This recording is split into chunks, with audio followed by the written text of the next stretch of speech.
សួស្តីបងប្អូនអរគ្នាយើងមើលឃើញសៃមួយនៅកណ្ដាលទន្លេមែនអាសៃដែលដុះទេបងប្អូនគឺបាក់ជាក់ស្ដែងយើងមើលទឹកទន្លេឥឡូវខ្ញុំឈរពីខាងខេត្តកំពង់ចាមទៅឡាយដើម្បីឲ្យបងប្អូនបានដឹងថាស្ថានភាពនៅខាងខេត្តកំពង់ចាមក៏ទឹកស្មើនឹងភាពច្រាំងដែរហើយនេះគឺជាក្រុមស្ពានគីសូណាយើងដែលកម្លាំងទឹកហូរបុកជាមួយជើងស្ពានគឺខ្លាំងមែនទែនហើយមិញខ្ញុំតែងតឡាយទៅខាងត្បូងឃ្មុំក៏ដូចជាទស្សនវិជ្ជារួមនៅតំបន់នៃទឹកដីខេត្តត្បូងឃ្មុំហើយឥឡូវនេះខ្ញុំឡាយពីខេត្តកំពង់ចាមមកវិញជាក់ស្ដែងបងប្អូនថានៅខាងខេត្តកំពង់ចាមយើងគឺទឹកក៏ហូរឡើងខ្លាំងដែរបើប្រៀបធៀបគ្នាគឺអត់ខុសគ្នាហ្មងនេះគ្រាន់តែខាងខេត្តកំពង់ចាមយើងមានន័យថាខ្ពស់ជាងខាងខេត្តត្បូងឃ្មុំប៉ុន្តែកម្លាំងស្ថានភាពទឹកទន្លេមេគង្គយើងគឺហក់ឡើងខ្លាំងដូចគ្នាហើយស្មើនឹងច្រាំងនៅទន្លេដូចគ្នាហើយយើងមើលទៅជាក់ស្ដែងថានេះគឺជាច្រាំងទន្លេដែលនៅខាងខេត្តកំពង់ចាមដែលទស្សនវិជ្ជារួមនៃតំបន់នៅខាងក្រុងកំពង់ចាមយើងហើយមិញខ្ញុំមកពីខាងត្បូងឃ្មុំអញ្ចឹងការឡាយពីខាងត្បូងឃ្មុំមកគឺទឹកលិចទៅលើផ្លូវបេតុងហ្នឹងហើយដោយសារតែយើងនៅខ្ពស់អញ្ចឹងវាមិនអាចតន់លិចបានទេទោះបីជាលិចខ្លាំងក៏យើងមានបេសាច់អាញាធើក៏បានត្រៀមបេសាច់អីដើម្បីច្រកទុកវាកុំឲ្យលិចក្នុងក្រុងលុះត្រាតែដល់កម្រិតប្រកាសសិនហើយទឹកនៃស្មើនឹងច្រាំងនៃមាត់ទន្លេនៃក្រុងកំពង់ចាមយើងគឺទឹកឡើងខ្លាំង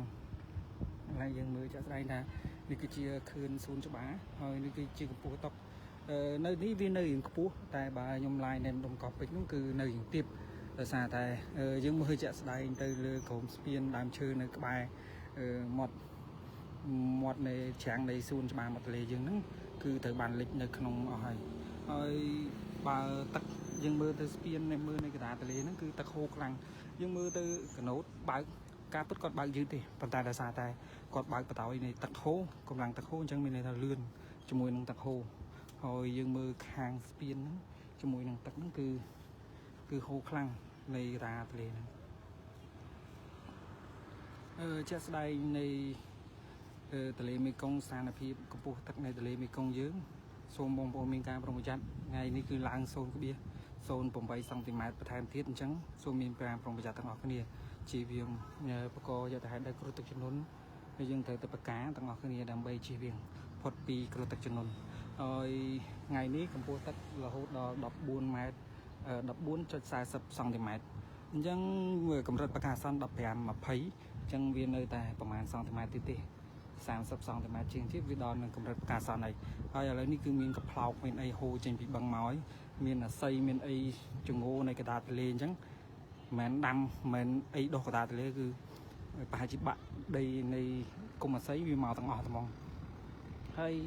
គឺថ្ងៃនេះគឺឃើញកំប្លោកច្រើនបងប្អូនកំប្លោកច្រើនមែនទែនដែលហូរមកពីខាងលើនៃផ្ទៃទន្លេមេគង្គយើងចូលមកតាមនេះទឹកហើយនេះគឺជាច្រាំងនៃទន្លេកំពង់ចាមខាងតកតងនឹងខេត្តកំពង់ចាមយើងទស្សនវិជ្ជារួមនៅតំបន់ខាងក្រុងកំពង់ចាមយើងទឹកគឺស្មើនឹងច្រាំងដែរហើយប៉ុន្តែគ្រាន់ថាវាមិនអាចស្មើមិនអាចលិចដូចនៅខាងចរោក៏ដូចខាងភូមិបងប្អូនខ្មែរសាមនៅខាងតូចម្ខាងទៀតទេខ្ញុំបង្ហាញពីទស្សនវិជ្ជានៅតំបន់នៃទន្លេមេគង្គយើងពីស្ពានគីសូណាទៅហើយដើម្បីឲ្យបងប្អូនបានដឹងថាស្ថានភាពទឹកនៅខាងក្រុងកំពង់ចាមយើងក៏វាមិនឆ្ងាយពីច្រាំងដែរ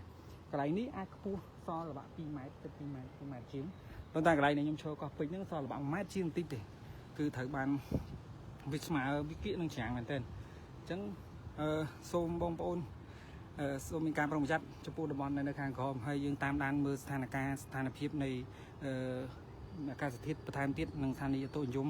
របស់មន្ទីរតាមខេត្តនីមួយៗដូចជាកញ្ចេះស្ទឹងត្រែងកំពង់ចាមយើងទៅបើសិនជាខាងលើគេស្រកឲ្យអញ្ចឹងយើងក៏ស្រកដែរប៉ុន្តែបើខាងលើយើងនៅតែឡើងទឹកនៅតែបន្តហក់ឡើងដែរយើងមើលទស្សនវិជ្ជាកម្លាំងទឹ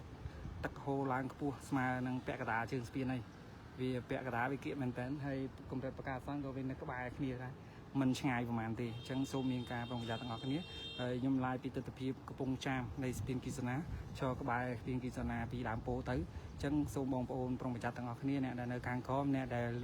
កំពុងតែរងការលិចលង់អញ្ចឹងសូមប្រុងប្រយ័ត្ន ហើយយើងចាំមើលតាមដានបន្តទៀតនៃទស្សនវិជ្ជានៃគ្រោះទឹកជំនន់បន្ថែមទៀតថាស្អែកវាឡើងហើយក៏វាចុះ